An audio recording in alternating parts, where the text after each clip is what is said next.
It's easy to get lost. This is The Revenue Maze, and I'm Valerie Cobb. Join me as we navigate the halls, dead ends, and U-turns on your path towards upward growth trajectory. The Revenue Maze is sponsored by Revenue North Star, guidance and execution through fractional revenue leadership, uncovering hidden revenues, and empowering small business growth through process-driven sales customized to your company environment.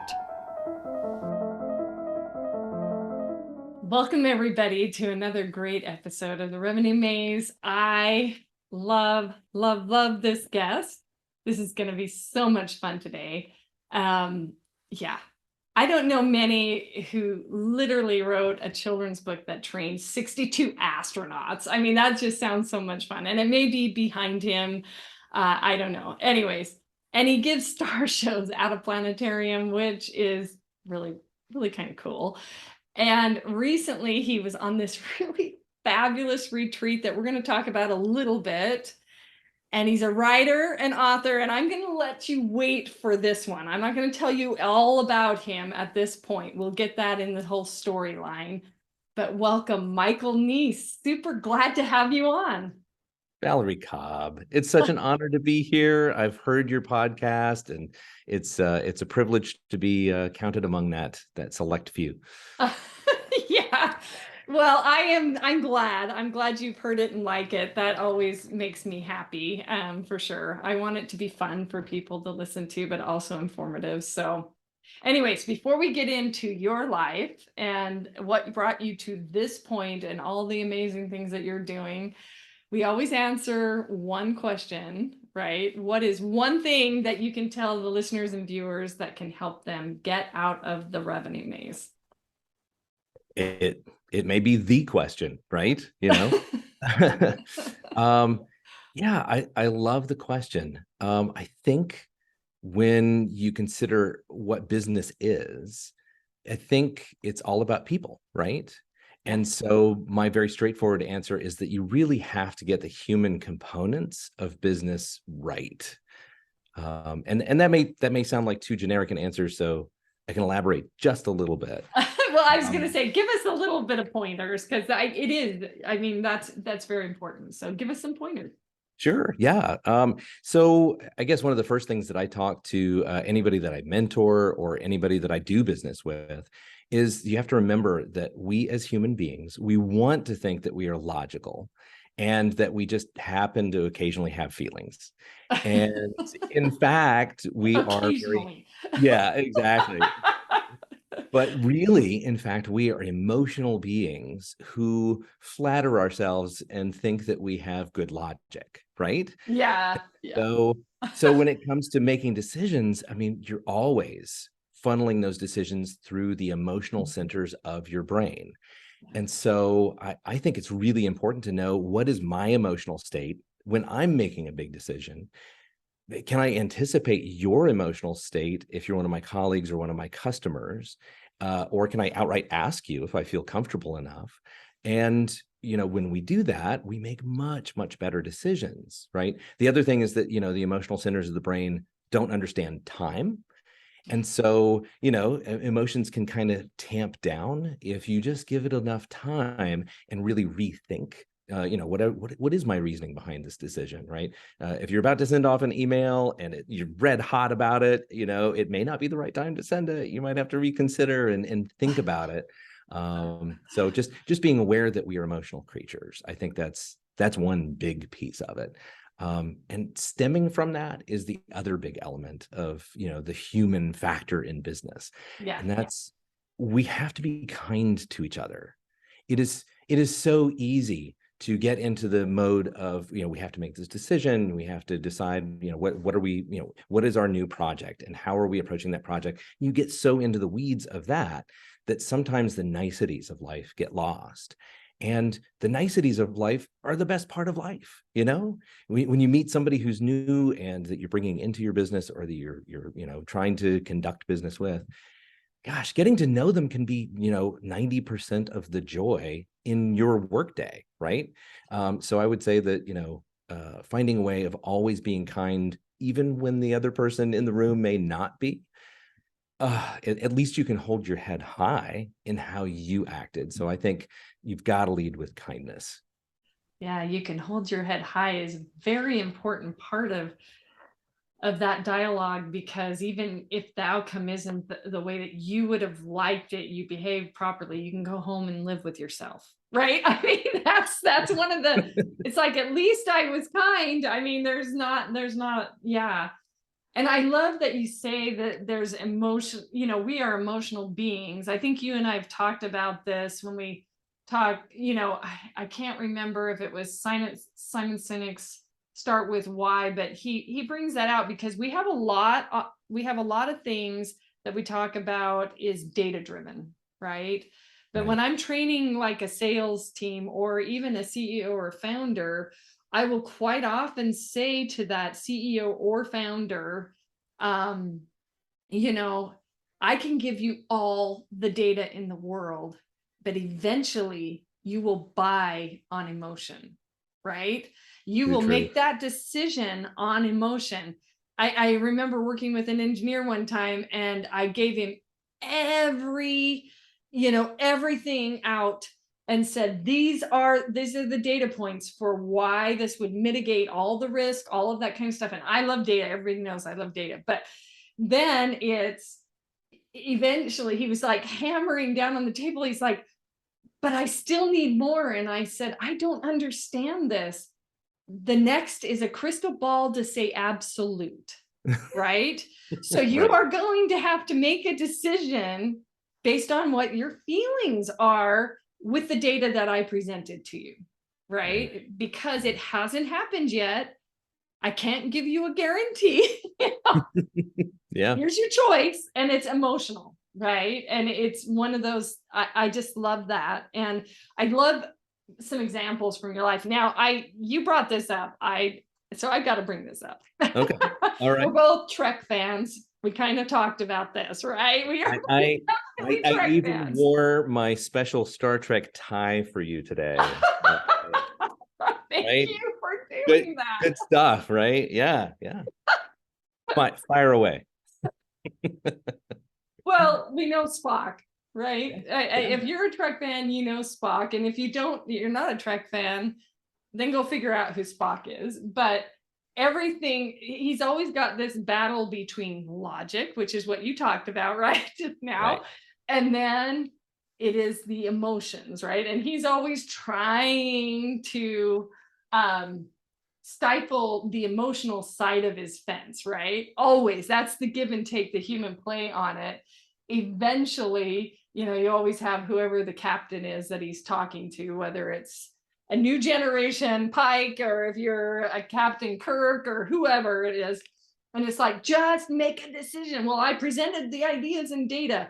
Now you have to decide, right? I mean, It's true. I mean, yeah, if you don't key into that emotional center, yeah. then and I love the way that Simon Sinek talks about it. He says the expressions that we come up with are things like, well, it just doesn't feel right.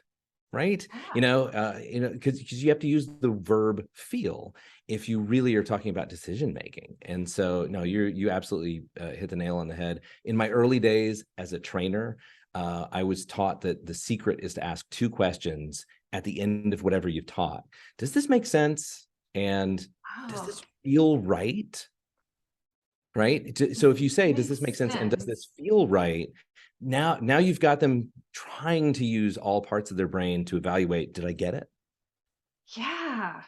I Yeah. love that. I'm going to add that to any kind of one-to-one with anybody I'm working with, right? Does this feel right? Because I always say, was this useful? We always go through the debrief, but I have not used the words, does this feel right? Because to me, that's a given. You should be tapping in to that. It's Chris Voss. He uses the term that's right versus you're right. Yeah. Chris Voss is really good in terms of, and for those of you who don't know, Chris Voss, Never Split the Difference, Yep. Black Swan. He talks an awful lot about trying to negotiate with somebody and show them that you're on the same side. Well, that's not logic. That's, can we be a team? Can Yeah. we move forward together? I mean, part of it is kindness. Part of it is you still need to be firm, but you want to feel like you're heading in the same direction, right? So yeah, whenever I think about, observing other people in the workplace and trying to figure out what is their emotional state, how are they handling this thing? You can be in a business meeting and you can see that somebody, when a topic comes up or when something comes up in a certain way, they can get like, there's this outsized emotional reaction and you're like, gosh, where did that come from? Yeah. Right. And it's probably from something in their past, maybe it's some sort of a limiting belief, or Yeah. just how they were raised, or something that's just really tender. And so if you feel like you can circle back to that person and say, what was that all about? I'm on your side and I want to champion you, I want to support you, but I need to kind of understand what that was so that I can do it better. And so can you just tell me what was going on in that moment when, so and so brought the thing up and then you just really wanted to change the topic? Can you tell me? Yeah, and are you familiar at all with Kristen Hadid? I don't know if you've ever, I'm not familiar with her. No, I probably should add that to my book list. But yeah, tell me. she's got a great book called Permission to Screw Up.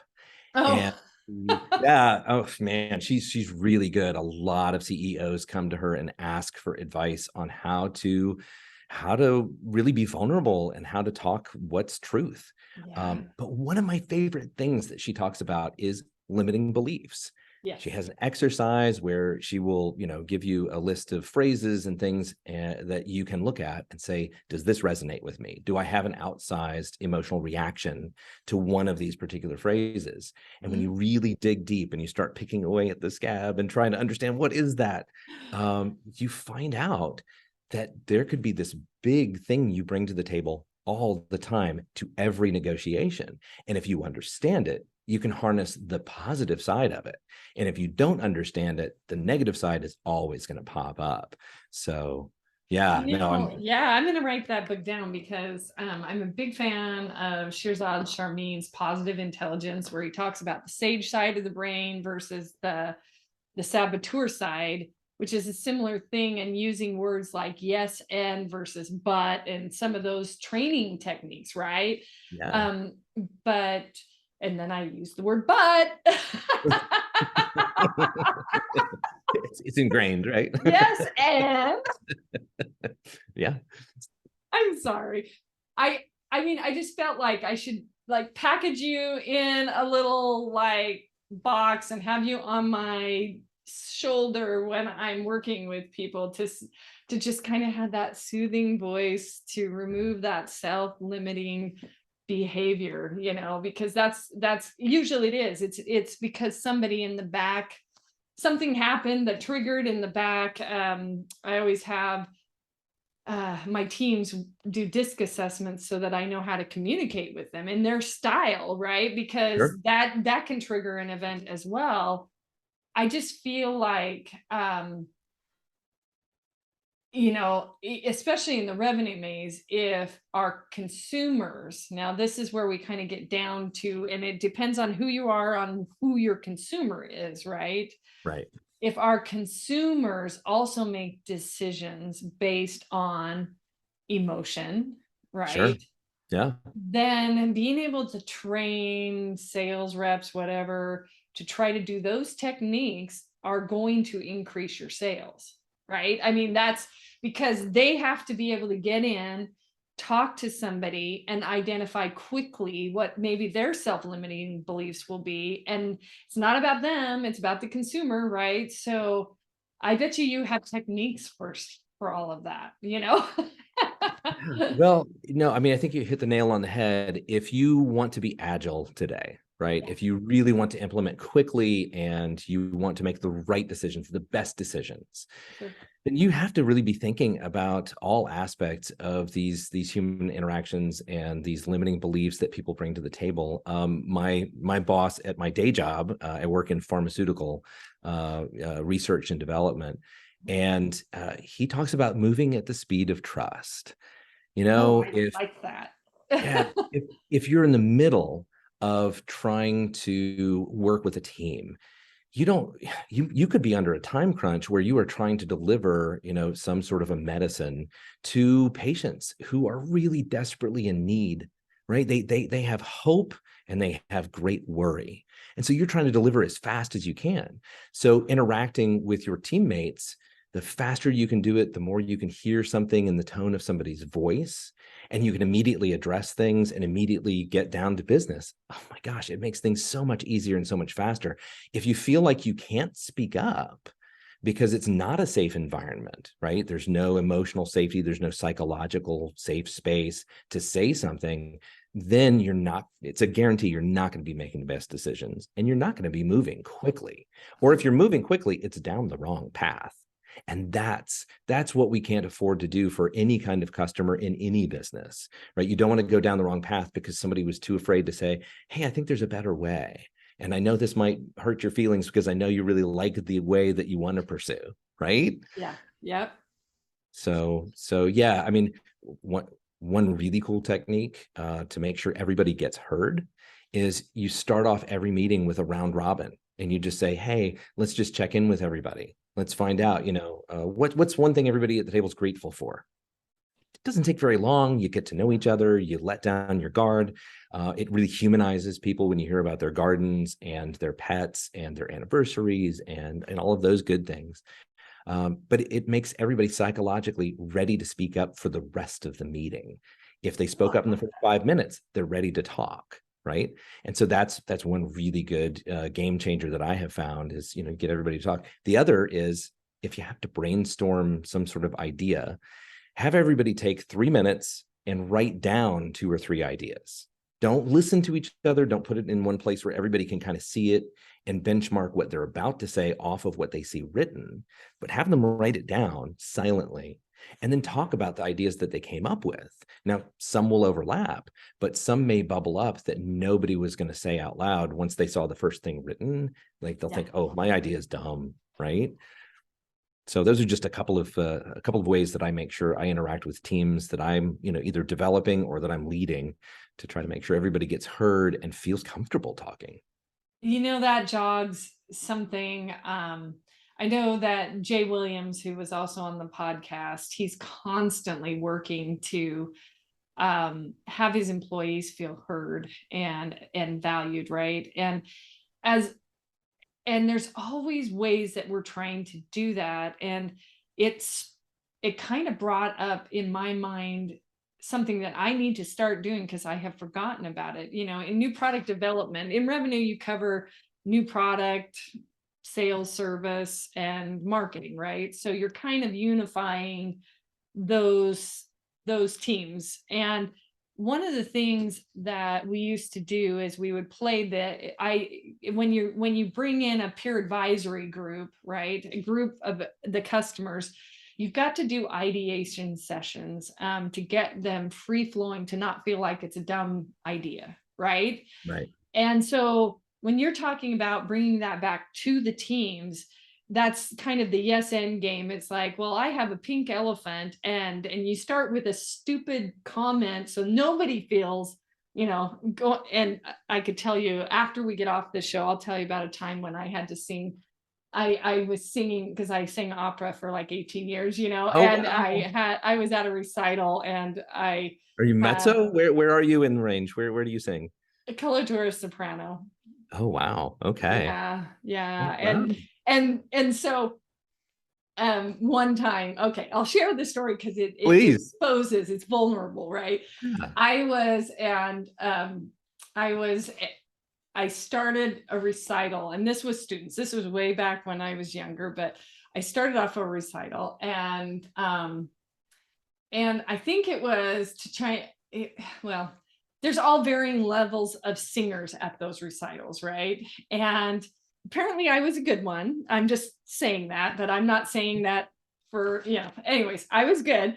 And so we started, and I don't know why we started off, but we started off with me, but I was singing something from Mozart, and I was singing in an old German. And when we were doing that, I quickly and promptly forgot all the words, you know. Of course. Then in my Star Trek love, I started singing, basically, we called it Klingon. The challenge that we had, though, seriously, the challenge that we had was that somebody did know that song that was in that group, right? And Okay. because they did know, they knew. And I looked over at that person, and she was busting up, and she happened to be a friend of mine. She was busting up, and we were like, and I just lost it after that because I started laughing. So the whole group started laughing. Everybody started laughing. And I just said, can I please just start this again? And they're Right. like, yes, you're welcome to start this again. So then, of course, we went through and we did it again. Moral of the story is they were all relaxed after that. You could Sure. see that it's okay to make permission to make a mistake, right? Just like what Right. you were saying. And so they were given the permission, and they sang better than they have ever sang, because you had some very beginner students in some of these master classes, recitals that you would be a part of. So anyway, so there's my Klingon story. But as you start coaching those groups that you are being a leader with, just throwing something and saying, okay, we're going to write down these anonymous ideas, or throwing something that says, yeah, we're checking in and we're doing this ideation session that is yes and. So here's a pink elephant, and yes, and it brings to mind something, and it gets people to kind of calm down for sure. And he just reminded me to do that. I have not been doing that, right? I have not been going in. I've been in the fractional world. I've been running in. Here's our meeting. Here we go. And not treating people the way that my full-time equivalent, when you start thinking about that. And I just love that reminder. Thank you. Thank you so much for the reminder. So I know you're writing a book and all of those things, and I'm super excited for it to come out as well. And we'll have to share the books that you have mentioned here. How did you get to this point? How did you start to understand all of this and what you're teaching people? And I'm sure the book kind of goes into that, but then again, you did write a children's book on 62 astronauts. So I'm not exactly sure what the book is about. Yeah. Well, okay. So the book that I'm working on right now, which is, you mentioned that writer's retreat that I had gone to up in Franconia, New Hampshire, glorious this time of year. Yeah. I went up there with 7 other writers and 2 coaches for writing and a performance coach. And we had such a great time. And it's funny because I had maybe 3 different ideas of what I could write. I knew I was going to go there for a week. I wanted to really make sure that this was a meaningful experience. I didn't want to come out of there and say, I got all jammed up and I couldn't make anything flow. And I was pursuing an idea because I just thought I had to. I didn't want that to be the tale. Yeah. Right. So I got off the plane in Manchester. I hopped in my rental car. And as I was driving, I said, okay, I'm going to set aside my other ideas. What's the right book for me to write right now? Yeah. And so I thought about, what can I authentically speak to? So I'm running a programming academy at the pharmaceutical company where I work. And so it's really young, very early career talent, very technically minded people, very young people. And I'm also a father. And so, having a son who's 19 years old and teaching all of these young people who are in their early 20s, I realized, oh my gosh, I have deep concern about people who were affected by the pandemic, right? They all got locked away in their rooms. And these were the people that we said, they're probably self-sufficient enough, right? They're probably okay. We're worried about the nurses. We're worried about the elderly and the sick. We're worried about the little kids sitting in moms and dads' laps who are trying to work from home while the kids are trying to do distance learning. We're worried about those groups of people. Yeah. But the people who were really scarred were the ones that we all kind of said, you've got this, right? You know how to drive cars and you're thinking about colleges, you're taking SATs, you've got this, right? Yeah. And what I think happened was there were a lot of people who were, 15 to say 21 who got hit bad by this pandemic. Yes. And Yeah. And so that I suddenly realized that's the audience that I need to try to capture, right? Or the moms and the dads, the proud uncles, or, the grandparents who want to give a graduation gift. What kind of gift would they want to give them? They want to give them peace of mind. They want to tell them it's going to be okay. And they want to tell them, how do you reconnect with a world where you were just told people are so dangerous that if they breathe on you, it could kill you? How do you reconnect after that? Right. Yep. So that's the book. It is called In Kind. Okay. And the intent is to give really good ideas of how do you reconnect? How do you connect for the first time with a whole new set of, colleagues? How do you find a mentor? How do you find a coach? How do you fit into a community? How do you build a community in your new workplace? And so that's what this book attempts to do. Is it really lays bare a lot of the things that I took as wrong turns when I was a student. So I'm making myself really vulnerable. There's some stories I did not want to tell, but that I have started telling in this book. And yeah, I think that by exposing, hey, I didn't go through the same thing you did, but I did have anxiety. I did have, difficulties trying to figure out how to make it all work as an early employee and early professional. And so maybe some of what I have in here is the kind of advice that you need to make these great connections. Yeah. So, Yeah. You know, wow, I love that. That's truly impactful. And I believe there was a statistic, and I can't remember what university, but it was pretty much on the topic that you're talking about, the reconnection and the suicide rate that has occurred as more of the pandemic than the pandemic, right? And trying to get to a point. So there was a professor, and I wish I could think of the name off the top of my head because it would be fabulous for you guys to connect. I can try to look it up. But in that university, it was astounding numbers that enrolled in her course, like just astounding. And I forget, it's Michelle Tillis Lederman. I don't know if you're familiar with her Connectors Advantage book.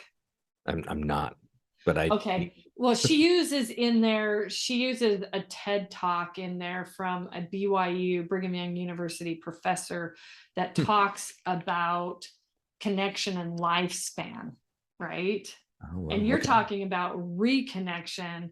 And so there's an entire study that had occurred, and this was pre-pandemic, right? This study and basically longevity in life and health determinants based around all of this connection if people cannot connect, right? So you're talking, how do I reconnect? What are the coaches? What are the mentors? What can I do, especially in that age range that really most of the time the people who aren't talking are the ones that you should be a little nervous about, right? And I love that you are writing this book in kind. I have no idea when you're launching. What's your goal? What's your goal? The goal right now is to try to get it out in April of this next year. Wow. Yeah, Wow. and I am cruising along because the book is so far is just pouring out of me, and my writing team just says, we'll clean it up, just Just keep keep on writing. putting these ideas out, and we'll pick it up in post. It'll be fine, right? So yeah, I mean it really is exciting. There's stories, like I said, that I don't want to tell from my own past, Yeah. but I think that it's my own limiting beliefs and it's my own experiences where I got it wrong, and then other experiences where I did finally get it right, that helped me really figure out, what do I need to study? How can I grow? How can I learn more? You were talking about the idea of having better connection and having a longer life. Well, if you're familiar at all with Sean Acor, The Happiness Advantage, and then Mhm. Big Potential, oh my gosh, that is such a great book, talking about how, it's the entire constellation of you and the people in your circle Yeah. that's what can make things glow brightly together, right? Superstars, they come and they go, but if you are part of a team where there's a lot of trust and there's a lot of connection, you become uber successful, incredibly successful. Project Aristotle over at Google has really shown that to be true. If you have psychological safety and you have a good team, then you are much more effective than if you plucked a lot of superstars and shoved them together into a group where they don't feel connection, right? Yeah, and there's definitely stats behind that. So there's another book I want to read. You're pulling these out and I'm like, oh yeah, I gotta add that. I'm an avid reader as well. So I will get to it, and we will catalog all of those wonderful things at the end of the show for sure. We are kindred bookworms. Yeah. Yes, unfortunately. Uh-oh, we are Trek fans, sci-fi geeks, and bookworms. We're the geek squad. We can wear it with pride, we can wear it with pride. We're wearing it. Okay.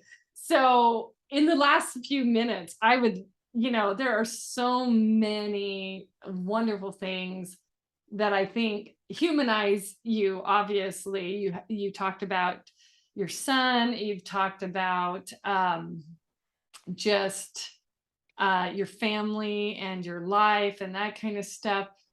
What do you do in your free time other than be a sci-fi geek and an author? And what's fun for you? Oh my gosh. And that's Obviously, fun, I know. yeah. All of those things are fun, and yeah, reading for sure is high on my list. I guess engaging in growth experiences is really big for me. So that is reflected in the, visualizing what is the future through Star Trek. Yeah. If you want a hopeful future, you look at Star Trek. Yes, right? you do. Right.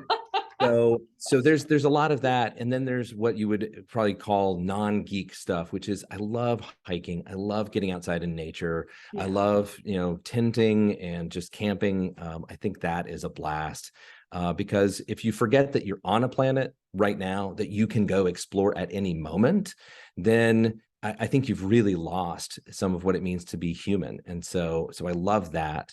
And I just love connecting with other people. I mean, when you reached out to me and we just started talking, I mean, it's just really good to know you, right? Yeah. And so Yeah. having these moments Likewise. of connection, thank you. Yeah. And yeah, I love going to conferences, whether it's in the planetarium field, so I can learn how to give star shows better, or it's a writers conference, so I can learn how to write better. If it's a SAS computer programming conference, that's great. I mean, it's for me, it's always going to be about the people, because 15, 20 years from now, am I going to remember all of the little discussions that we had in all of those breakout sessions, or am I going to remember the faces of the people? It's absolutely the faces of the people. So I love spending time with my family, going out in the woods with the dogs, that sort of thing. Yeah. I have, all the dog fans will love that too, for sure. And the family fans. Family for my family comes first always. So I'm like, okay, family first, then all this other stuff. But yeah, no, that is so fun. So what I love about this is, if anybody listening there, what you should be hearing is Michael loves to connect, right? I mean, that is really, it's a study of human nature. That's what he loves as his passion. We're super excited about In Kind coming out, so we'll see probably some releases on LinkedIn. Obviously, I'm sure there's some kind of campaign under the works. And but how can they connect with you? LinkedIn is probably your best bet at the moment. If you want to see my website, which is currently being revised a bit to try to bring in some more information about the book, it's michaelgneece.com, and Neece is spelled weird. It's Neece. But yeah, michaelgneece.com is a good place to look for me. But I'm always on LinkedIn. I think that's how we connected, right? That's how we found each other. Connected through LinkedIn. Yeah, no, that's great. And I love that. I really love this episode. I think you're spot on. Super excited about what you're doing for the future and for all of us, really. And thank you all the listeners, viewers. This has been another great episode of the Revenue Maze. And thank you again, Michael. Thank you so much, Valerie. And yeah, I'm definitely going to exchange more book lists with you so we can chat more. Before we go, can you just tell me the story about Star Trek? Because you had alluded to the fact that you've done some writing around this. Oh, I want to know. I have to know. that was the geek part of me. Yeah. Back when my kids were really little, I grew up on Star Trek. I remember I actually did a proposal about autonomous vehicles. Did a proposal with the 10 things. It was called So Long Palm Mm, because it was about the market space and being beaten out in the market space. And we used 10 things that are in reality today from Star Trek, tablets, you name it. I mean, it was all this kind of stuff. But back in the day, and no, we don't usually tag on at the very end, but I'm happy to answer the question. Back in the day, I really got excited about the futuristic because Next Generation had just released. It was in the 90s, and my kids were little. And I'm like, I need a project. I need a project.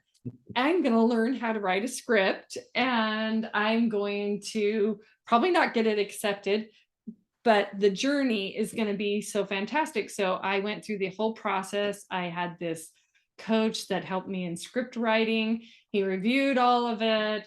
And yes, I sent it in, and no, it didn't get accepted. However, there was a very similar episode that came out after that. So I will say it interesting. may not have gotten accepted, but Yeah. and it was just the thing that I loved about it is space and science fiction. A lot of it does become reality because if you can imagine it, you can create it. Yeah. We as human beings don't always have the capacity to understand physics or things that are right in front of our faces Right. until somebody thinks it up and then goes, in fact, I was interviewing somebody the other day. We talked about the very same thing is people do not always see, they know scientific theory, so we accept it as fact most of the time until it changes. That's really scientific theory, right? It's we believe it to be true until it's disproven, right? And Yeah. that's so at the end of the day, I was just like, what better forum to let my mind go wild, but on a Star Trek writing episode. Right. Right. Well, and it's also a practice in the academy that I run. Yeah. One of our sayings is we are building the future we want to live in. Yeah. Yeah. And I can tell that you are absolutely a believer in that. That's what I love about you is that you're trying to envision where can we go, right? I mean, the whole idea of the revenue maze, the whole concept of how are we delivering better for our customers? How are we, advancing humanity towards something that's better than what it is? That is the best practice, right? That's Yeah. that's where the real fun is. I mean, you can shake your fist and get angry about certain things that you're hearing about in the news, but you and we're trying to do things about making that future come true that we want. And that's priceless. It's powerful because my mission for Revenue North Star, which is a company that I have a partner out of Scotland, that actually funds this show. We were talking about my mission because originally it was my company was Lodestar, and my mission was literally that my mission statement, or depending on who you're following, it could be a vision statement, depends on the definition, right? But anyways, it is that businesses can change lives faster than government can. And why do they do that? Because you have the ability to, if we can think about it, if we can get people out of the revenue maze, right? If you can start growing a company, you provide jobs, you provide opportunities, new products get released that solve challenges for the future. And all of those things, yes, in some arenas, you're in the pharmaceutical industry, right? And in some of that, you have to go through some government regulations to release, but the idea starts in that forum of what could be, It doesn't matter what was yesterday, what could be for the future. And I just love it. So, anyways, this is an odd podcast because we have now broken our script. But we've revealed, what we believe. And That's true. what a cool mission, though. I mean, the whole idea of, advancing so that you can get barriers broken down so that you're helping more people. Love it. Yeah, because I can't, like anybody, I can't back something that isn't changing lives, for my passion. Anybody who's true to their passion, my passion is, I don't care what the widget or the company is, I care what they're changing. And we get in and we start working through that. And the podcast has been a blast because I've met so many amazing game-changing people. It's been great. It's been really fun. So thank you for asking that question. I was surprised by it. Obviously, I thought we already kind of weaved that. But anyways, that was a fun episode. And anybody who is listening, you guys should reach out to Michael. It's obviously therapeutic, if nothing else, right? It's definitely, you go away going, wow, this is so much fun and I can do this. So awesome, Michael. Thank you again. It's been so much fun and it's been a privilege to be here. So let's talk again soon. Yep. Thank you. Thanks. Thank you all for joining another great episode. For show notes, links, and resources, visit revenuemaze.com. Hats off to all you small businesses out there. I can't wait for the next episode.